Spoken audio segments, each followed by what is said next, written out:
Bem-vindos! Hoje nossa análise aprofundada vai mergulhar nas ideias assim bem provocativas de Marshall McLuhan. A gente vai explorar algumas passagens do livro fundamental dele, Os Meios de Comunicação como Extensões do Homem. O material que a gente separou aqui, ele convida a gente a repensar e muito, como a tecnologia, sabe, os próprios meios que usamos moldam não só a sociedade, mas a nossa percepção mais íntima do mundo.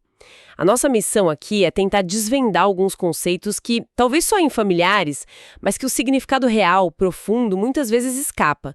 Tipo, o meio é a mensagem, ou aquela distinção entre meios quentes e frios. Vamos investigar o que o McLuhan realmente queria dizer com isso e, mais importante, por que essas ideias lá dos anos 60 parecem ressoar tanto hoje, talvez até mais, né?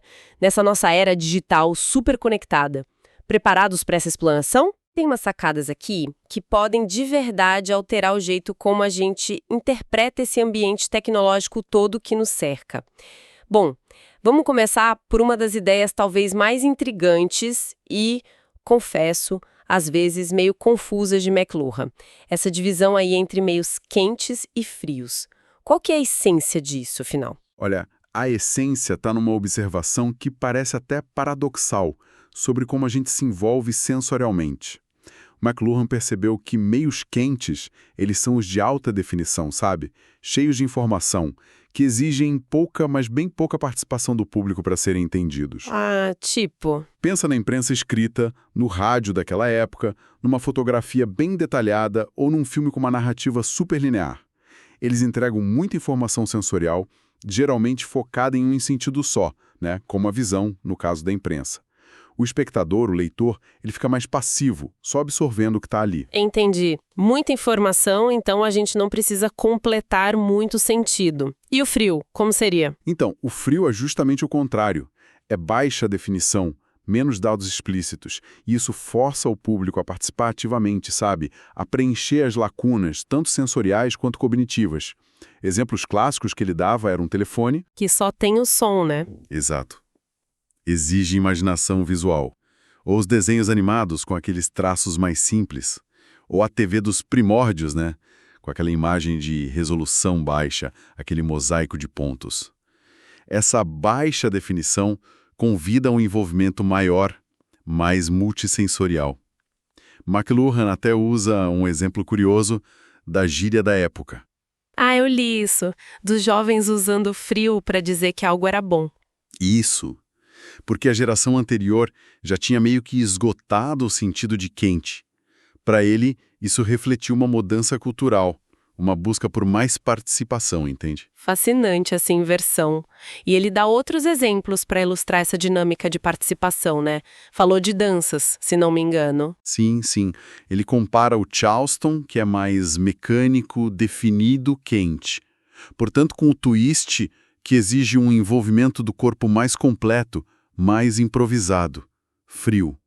Ele até sugere que uma Rússia se industrializando, focada no mecânico, no quente, abraçaria o Charleston, mas acharia o twist meio retrógrado, primitivo. Que interessante essa leitura cultural. E tem outro exemplo ótimo, aquele dos óculos. Garota de óculos não convida cantadas. Os óculos normais, eles intensificam a visão, tornam a imagem quente, completa, saturada. Já os óculos escuros, esses são frios, criam um véu, um mistério, convidam o outro a imaginar, a participar na construção daquela imagem.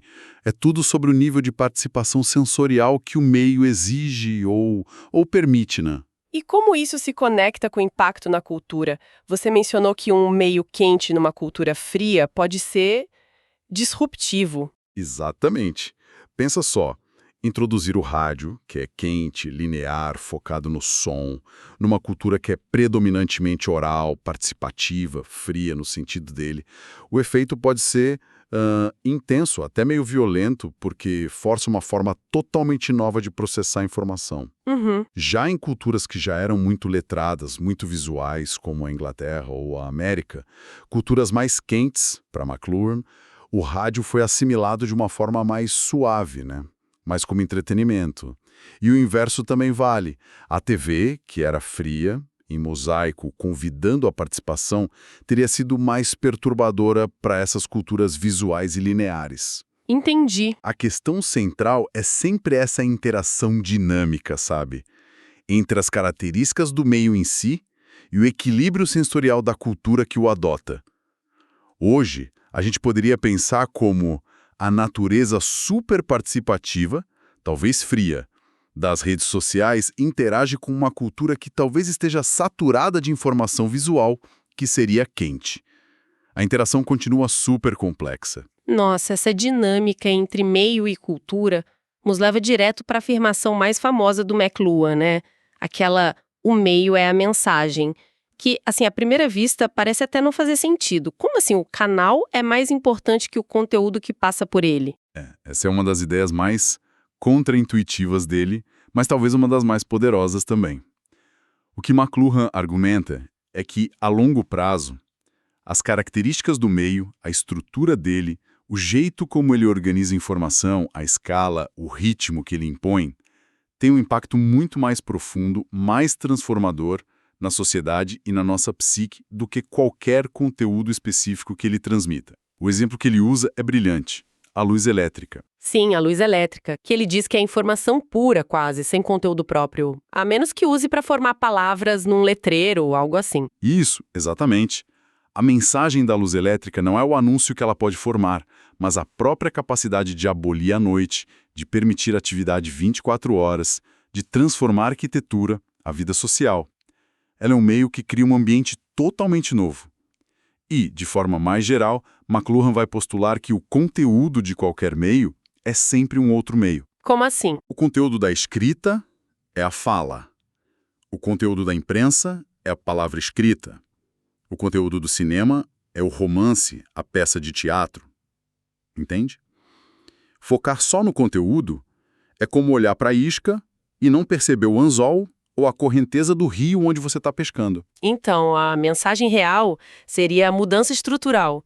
Tipo, o exemplo da ferrovia que você mencionou. Ela não só transportou carvão ou pessoas, mas ela redefiniu o espaço, o tempo, criou cidades suburbanas, alterou o ritmo do trabalho, do lazer. Tudo isso independentemente do que estava sendo transportado nos vagões. Perfeitamente colocado. A mensagem da ferrovia foi a aceleração, foi a escala, foi a criação de um novo tipo de paisagem, tanto humana quanto mental.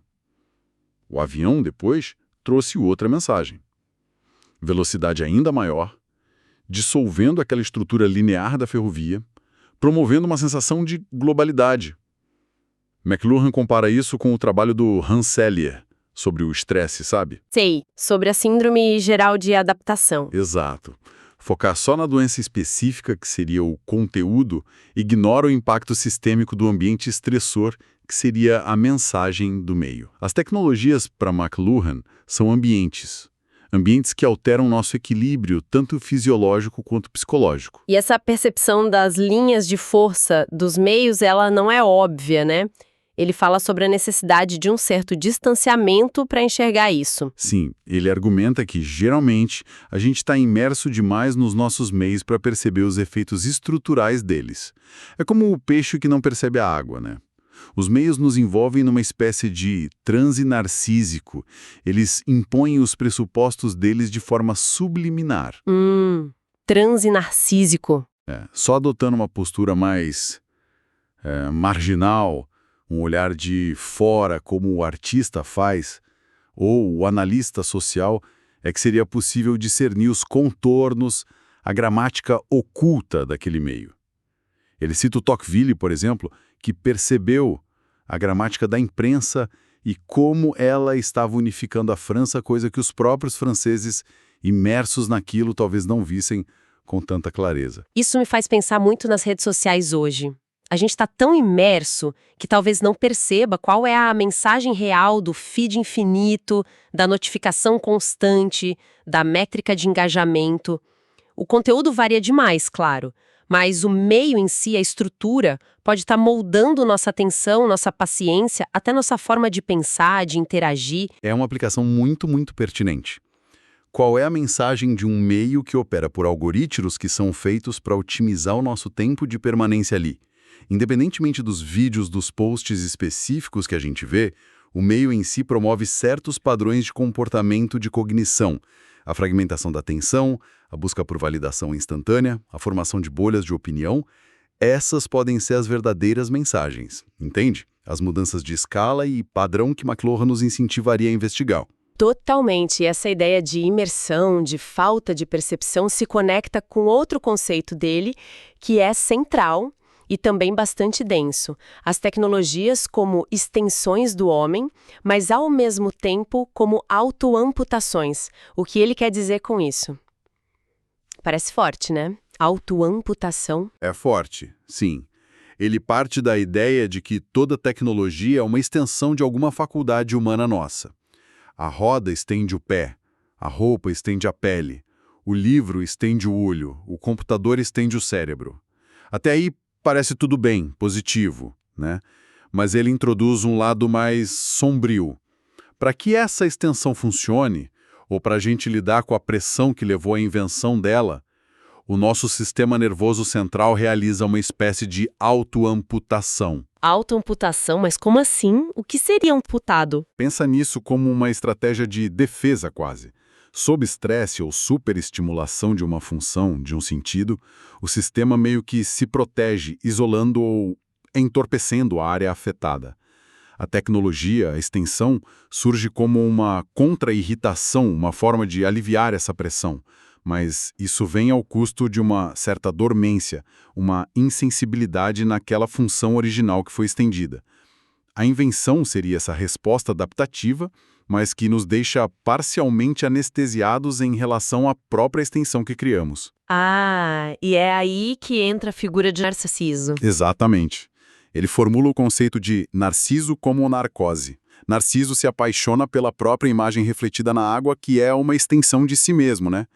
Mas essa fascinação pela extensão causa um entorpecimento, uma narcose que o impede de reconhecer que aquela imagem é ele mesmo. Ele fica paralisado, sabe? Incapaz de agir, de perceber o quadro geral. Entendi a analogia. Da mesma forma, a gente fica fascinado pelas nossas extensões tecnológicas, smartphones, redes sociais, o que for. Mas essa fascinação nos entorpece para os efeitos mais profundos delas e para o fato de que elas são de fato extensões de nós mesmos que estão nos alterando profundamente. A autoamputação impede o autorreconhecimento. Um exemplo clínico que ele dá é o do áudio-AC na odontologia. O que é isso? É um aparelho que usa ruído intenso num sentido, na audição, para bloquear a percepção da dor em outro lugar, no dente. Ou seja, a hiperestimulação de uma extensão causa uma espécie de dormência geral. Nossa, que interessante. E essa extensão de um sentido afeta o equilíbrio dos outros? Ele faz fechamento sensorial, acho? Sim, a ideia é que nossos sentidos operam num equilíbrio dinâmico, sabe? Como um sistema. Quando uma tecnologia amplifica enormemente um sentido como a escrita amplificou o visual, os outros sentidos tendem a se reconfigurar ou a diminuir de importância relativa, para meio que fechar o circuito sensorial novamente. O rádio, por exemplo, focado no som, teria reavivado aspectos tribais auditivos no homem ocidental, que era predominantemente visual. Faz sentido.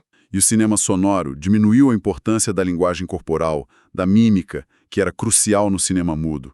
A cultura letrada, com seu foco no visual, no linear, possibilitou o individualismo, a análise sequencial, mas talvez em detrimento de uma percepção mais holística, mais simultânea das coisas. E essas reconfigurações sensoriais, elas variam de cultura para cultura? Ele mencionou algo sobre a TV ter efeitos diferentes na Europa e na América, né? Sim, ele sugeriu isso, que a TV como meio frio e mais multissensorial intensificou o interesse pelo visual na Europa, que ele via como sendo mais tátil-visual, levando a uma adoção de estilos americanos.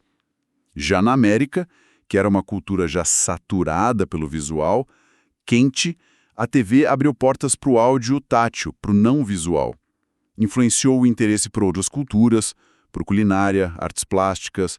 A ideia por baixo disso é poderosa e até um pouco inquietante, né? Nós nos transformamos naquilo que contemplamos. Ao adotar uma tecnologia, a gente internaliza a lógica dela e reequilibra a nossa própria sensorialidade. Nossa!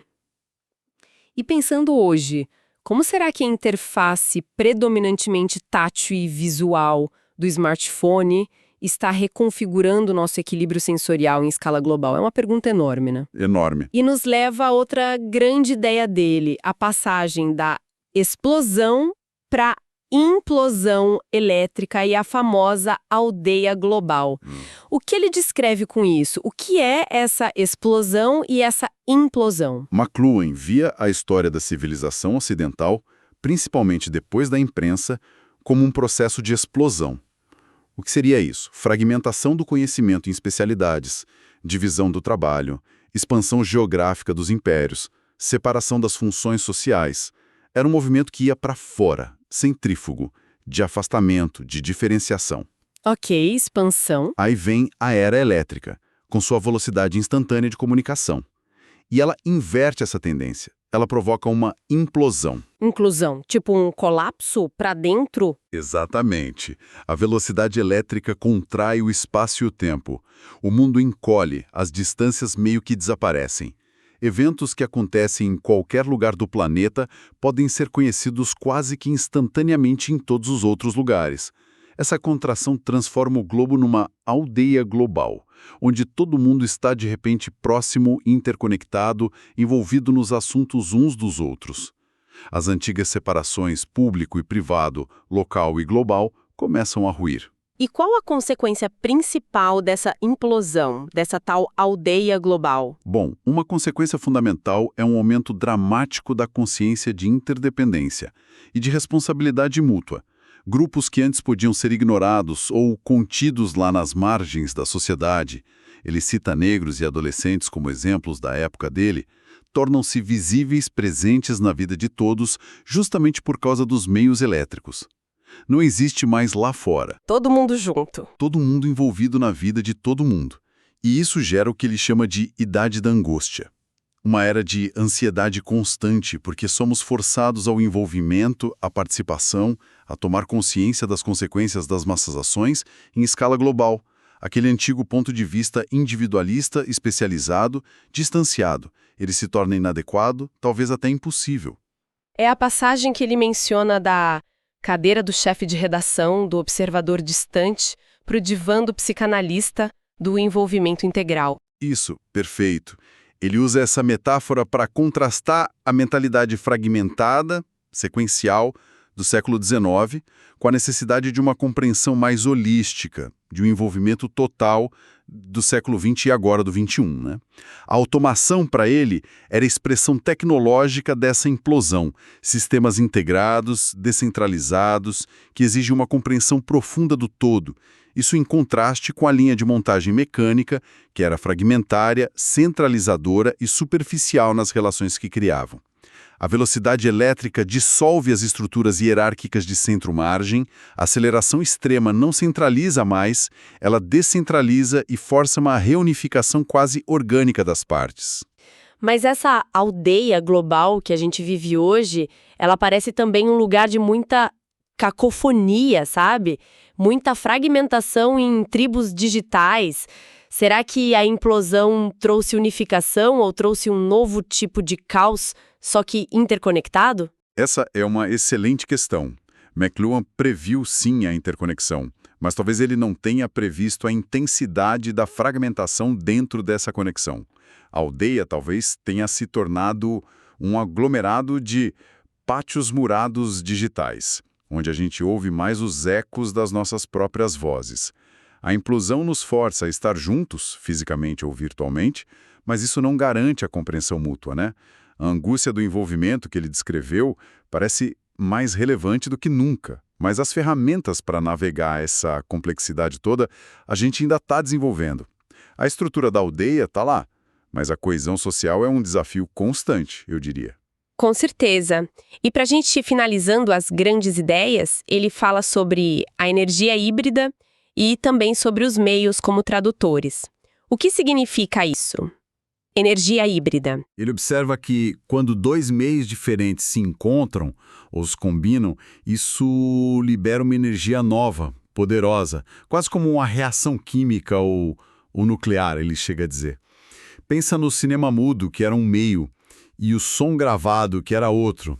A combinação deles no cinema sonoro criou algo explosivamente novo, transformador. Sim, mudou tudo. Outro exemplo, a imprensa, que é visual, combinada com as línguas locais, teria fomentado o nacionalismo.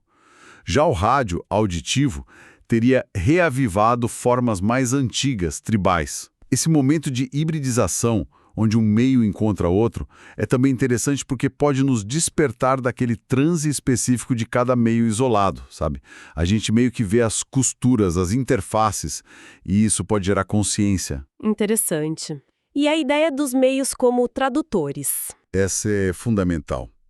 McLuhan vê toda a tecnologia como um ato de tradução. A fala, por exemplo, traduz a complexidade da nossa experiência vivida em símbolos vocais. A escrita traduz a fala, que é efêmera, em marcas visuais permanentes. A mecanização traduz processos naturais, como o movimento, em formas ampliadas, repetitivas. Cada meio, então, traduz a realidade ou uma forma anterior de experiência ou tecnologia para uma nova linguagem, uma nova forma. E ao fazer isso, ele inevitavelmente altera aquilo que está sendo traduzido. A tradução nunca é perfeita, né? E como isso se aplica à nossa era, a era elétrica, digital? Ele chega a sugerir que nós mesmos estamos sendo traduzidos em informação? Sim, essa é uma das previsões dele mais prescientes, eu diria. Com a tecnologia elétrica e agora digital, o próprio sistema nervoso humano, a própria consciência, começa a ser externalizada, começa a ser traduzida em circuitos em dados.